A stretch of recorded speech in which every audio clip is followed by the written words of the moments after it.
2, prison kids. Why do I say this? In Los Angeles, and some of us have seen The Wire, so we know, there's other cities. There's Chicago. There's Baltimore. There's Houston. Good job, New York, by the way, for being 7th in education. Way to do it.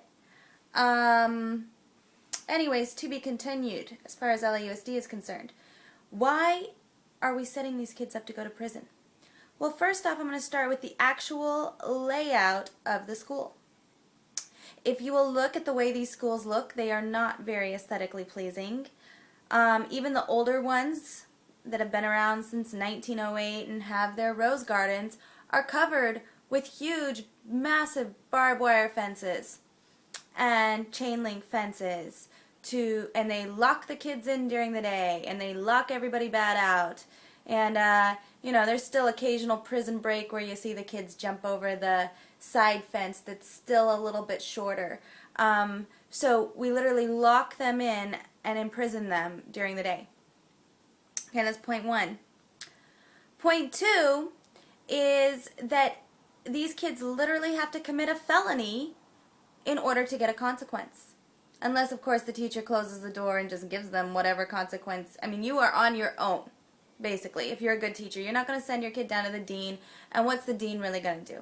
I mean, yeah, the dean does some tough love here or there, but for the most part, I mean, it's your classroom. You gotta suck it up and be the sole disciplinarian. And some people can argue with this, but I can tell you a story of a boy that threw fireworks at his science teacher. Totally rude and horrid to his history teacher, who was a Latino from East LA, so, could have been a role model for this young man. And, he called his math teacher always, not just one time, but always, Mr. Dumbass, because his last name sounded similar. And, he said very inappropriate things to me. So all of us united and said, we got to find this kid's parents. Where are they? We are going to, as a united front, the math teacher, the science teacher, the English teacher, the history teacher, we are going to get this kid a consequence. He threw fireworks at his science teacher. This kid deserves something, we care about this kid. We want him to grow up good. Well, he's not going to grow up good if he can't get a consequence. I remember when I was in school, your skirt's too short, you got a detention. You're chewing gum, you got a detention. Your iPod's out, you got a detention. Your cell phone's out, you got a detention. You're being a brat in class, go to detention. 5 detentions, suspension.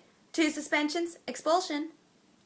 Well, kid, we never found that kid's parents. We found a cousin, and the school just accepted that it was a cousin, and, we did get him moved from our classes, but nothing happened to that kid. He was supposed to pick up trash or something, and he never did it.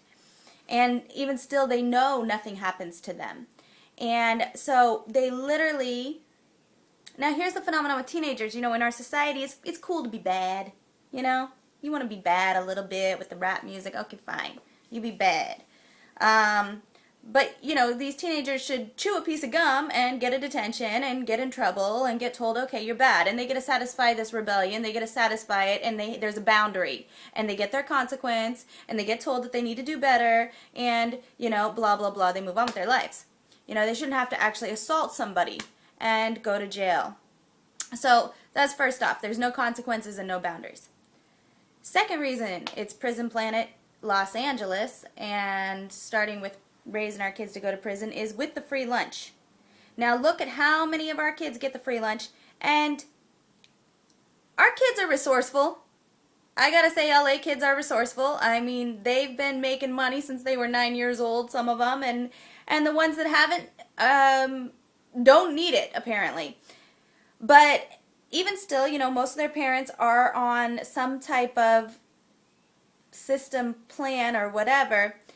And even still, you can get dollar store food. You can get dollar store bread, dollar store peanut butter, dollar store jelly, and make these kids a sack lunch.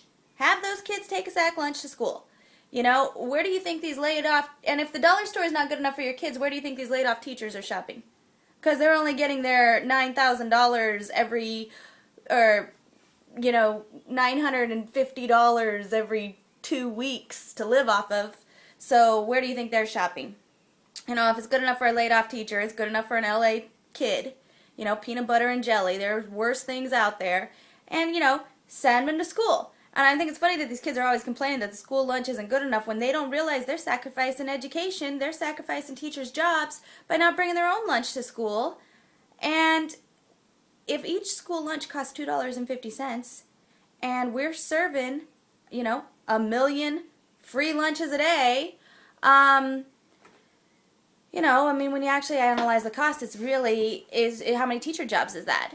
And here these kids are waiting in line with their tray, getting their free lunch, just like they do in prison. They're completely mimicking a prison behavior. Okay, we will continue with part 3 of, and the third reason why I believe we are raising our American kids to go in the urban cities to go to prison.